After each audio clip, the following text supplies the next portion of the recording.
comfort food na may kick? Sagot na namin yan dahil ngayong araw magluluto tayo ng chicken and shrimp jambalaya. Dito yan sa Sarap Pinoy.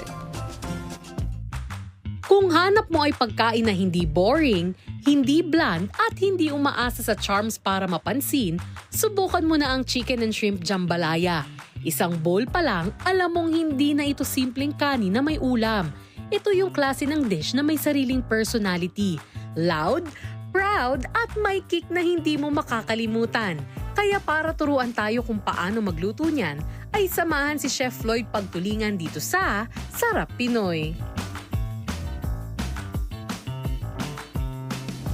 Tara, umpisahan natin magluto. Let's put the butter.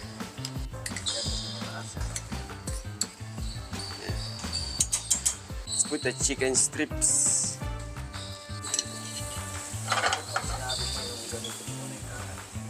The shrimp.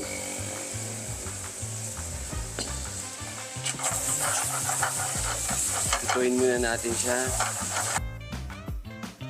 Jambalaya seasoning. Lutuin natin yung seasoning pero careful tayo para hindi masunog yung seasoning. Para hindi magmukhang sunog.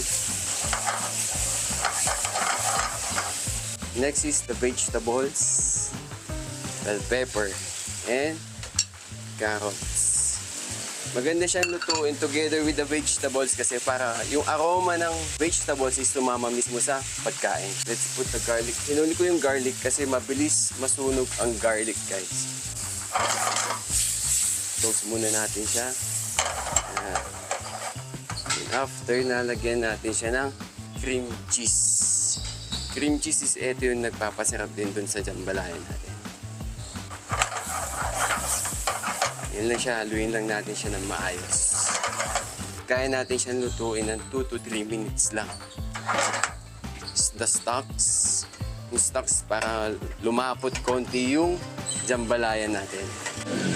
Hintayin lang natin na mag-tick yung jambalaya natin. And after, okay na siya. Tapos na yung jambalaya natin.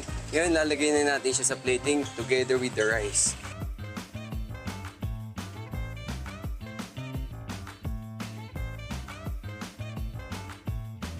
Garnish na spring onion. Ito na, luto na ang ating jambalaya chicken and shrimp.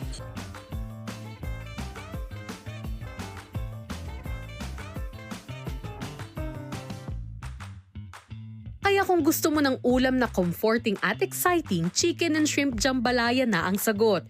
Sa bawat subo, ramdam mo ang perfect harmony ng tender chicken, juicy shrimp at flavorful rice na may kick ng spices. At kung gusto nyo naman balikan ang nakaraan nating episode, maaari nyo yan bisitahin sa aming official social media accounts at Rise and Shine Pilipinas sa Facebook, YouTube at Instagram, habang RS Pilipinas naman sa TikTok at X.